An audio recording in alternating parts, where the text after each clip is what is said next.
Дәрілік шөптер халық медицинасының басты құралдарының бірі. Оларды тіпті кейде кәсіби дәрігерлер де науқастарға тағайындап жатады. Мәселен, ас қорыту жүйесі мүшелері ауруларының алдын алу үшін дәрігерлер көп жағдайда өт айдайтын дәрілік шөптерді ем ретінде жазып береді. Себебі дәрілік өсімдіктердің кей түрлері өт қабығының жұмысын жақсартатыны дәлелденген. Осы орайда бүгінгі материалда кейбір дәрілік шөптердің өт жұмысын қалай жақсартатыны жайлы, сондай-ақ оларды қандай мөлшерде ішу керектігі, әрі кімдерге қолдануға болмайтыны туралы айтатын боламын. Өт айдайтын дәрілік шөптер олардың ағзаға әсері мен қолдану шарттары. Ас қорыту жүйесі жұмысының бұзылуы бүгінде ересектермен қатар жастар арасында да жиі кездеседі. Мұндай адамдар көбінесе бауыр тұсының ауыратынын, тамақ ішкеннен кейін жүректері айнып, өздерін ауыр сезінетіндерін айтады. Әдетте осындай патологиялық жағдай бөлініп шығатын өт қабының сөліне тікелей байланысты болмақ. Сонымен бірге, бауырдан өт сөлінің көп бөлінуі салдарынан ол жиналып, нәтижесінде бауыр жұмысына кері әсерін тигізуі мүмкін. Сонымен, бауырдағы өт сөлі дегеніміз не? Ол бауыр жасушалары бөліп шығаратын қоңырқай сары түсті ащы сұйықтық.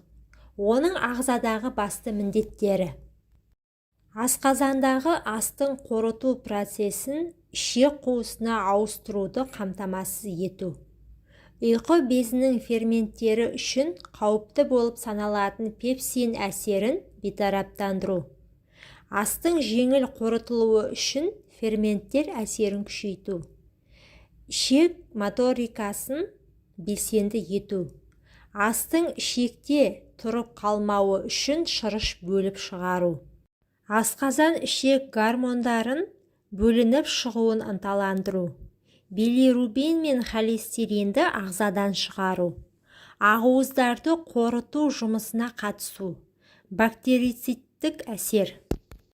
Өттің жиналу қызметін өт қабы атқарады. Өт қабы жұмысындағы ауытқушылықтар дұрыс тамақтанбаудан, майлы тамақтарды көп жеу, уақытылы тамақтанбау, экологияның нашарлауынан, дәрілер мен ішімдікті шамадан тыс көп ішу, көп қимылдамау салдарынан болып жатады. Мұндай кезде өт қабында өт жиналып қалады. Бұл өз кезегінде түрлі ауырсынуларға әкеп соқтырады.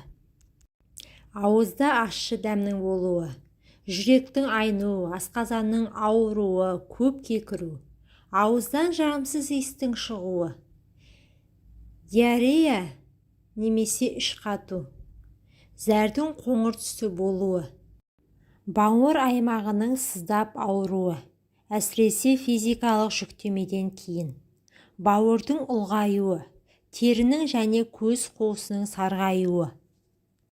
Әрине, холецистит пен өт тасы сияқты күрделі ауруларды тек дәрігердің кеңесімен арнайы медицина мекемелерінде емдеу керек. Бірақ бауыр мен өт қабы жұмысын халықтық әрі классикалық медицинада қолданылатын дәрілік шөптермен де жақсартуға болады. Осы орайда кімдерге өтті айдайтын дәрілік препараттарды ішуге болмайды деген заңды сауал туындайды. Бұл ретте өт жұмысын жақсартатын шайларды денсаулығында төмендегідей ақаулары бар адамдарға ішуге кеңес берілмейді. Ағзаның кей шөптерді көтере алмауы, оның ағзаға жағымсыз әсері, бауыры қатты ауыратын адамдар, өт жолында ауытқушылықтары бар науқастар, өткір фазадағы холецистит және панкреатитпен ауыратын жандар, асқазанда жарасы бар адамдар, бауыр жасушалары уланған адамдарда, өт тасымен ауыратындар, гепатитпен ВС науқас жандар. Өт айдайтын дәрілік өсімдіктер. Дәрілік шөптерден жасалған өт айдайтын шай, өт қабығында өт сөлі тұрып қалған жағдайда оны сыртқа шығаратын ең тиімді тәсілдердің бірі болып табылады. Дұрыс таңдалған дәрілік шөп. Тұрып қалған өт сөлін ыдыратады. Мұндай дәрілік шөптердің көмегімен өттегі сөлді ыдыратып, оның ағзадан шығарылуына қол жеткізуге болады. Бауыр жасушалары арқылы өт сөлін шығару процесін жеңілдетеді. Өт жолы жұмысын жандандыру, сонымен бірге ауырсынуларды тоқтатады. Осы тәсіл арқылы жалпы ағзадан өт сөлін шығару, әрі оның айналымы жұмысын жақсартуға болады. Өт қабындағы сөлді қалай сұйылтуға болады? Ол үшін өт айдау қабілеті бар дәрілік шөптерді қолданады. Осы орайда назарларыңызға өтті айдайтын дәрілік шөптердің тізімін ұсынамын. Дәрілік қырмызы гүл. Дәрілік қырмызы гүл өт қабы жұмысын жақсартатын бірден-бір дәрілік шөп болып табылады.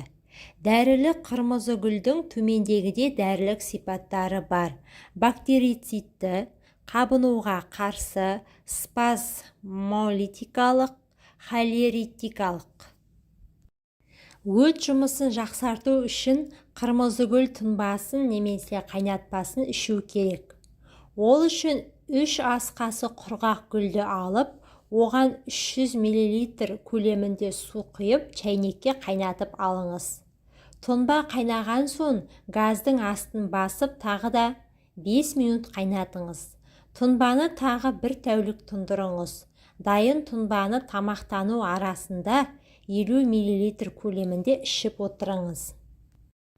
Бақпақ дәрілік өсімдігі. Дәрілік бақпақ өсімдігінің адам ағзасына пайдасы көп. Оның өт қабына пайдалы тұстары туралы ғалымдар өз зерттеулерінде жазған болатын. Дәрігерлер бақпақ тұнбасы өт қабының қабынуының алдын алып, өт сөлінің ыдырату әрі оны ағзадан шығаруға көмектеседі дейді.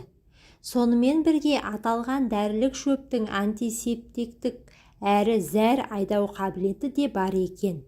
Алайда, төмендегідей патологиясы бар адамдарға бақпақ тұнбасын қабылдауға үзілді-кесілді тыйым салынады.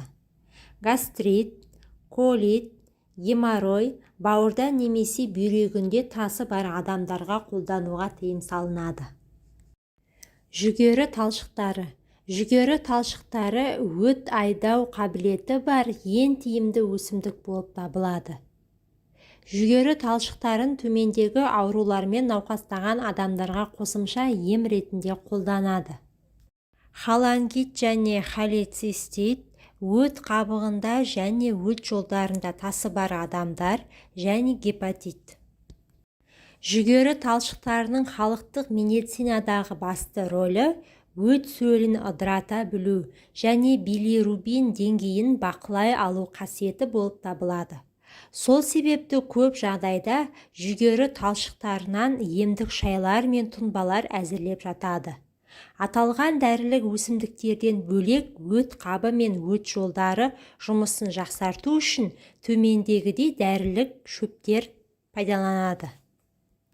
Андыз, жусан, толғақ шөп, дақтары бар сүтті ошаған, қалақай, түймешетен, татар шөбі, тау арникасы. Өт сөлі жиналған кезде жүгері талшықтары, бақпақ, қайын жапырақтарына жасалған тұнбаны. Дискинезияда салаубас, итмұрын, жалбызды.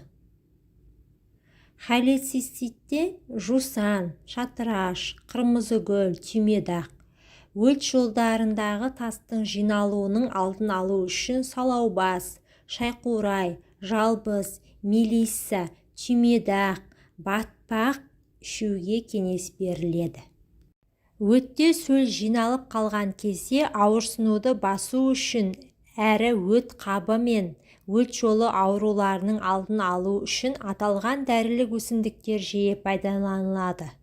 Оларды жеке-жеке немесе бірге пайдалануға болады.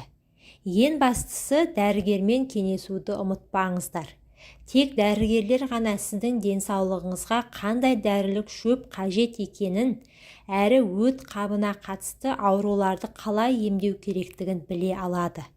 Назар аударыңыздар. Бұл пайдалы ақпараттар тек танымдық сипатта айтылған. Аталған кеңестерді дәрігердің рұқсатынсыз қолдануға болмайды.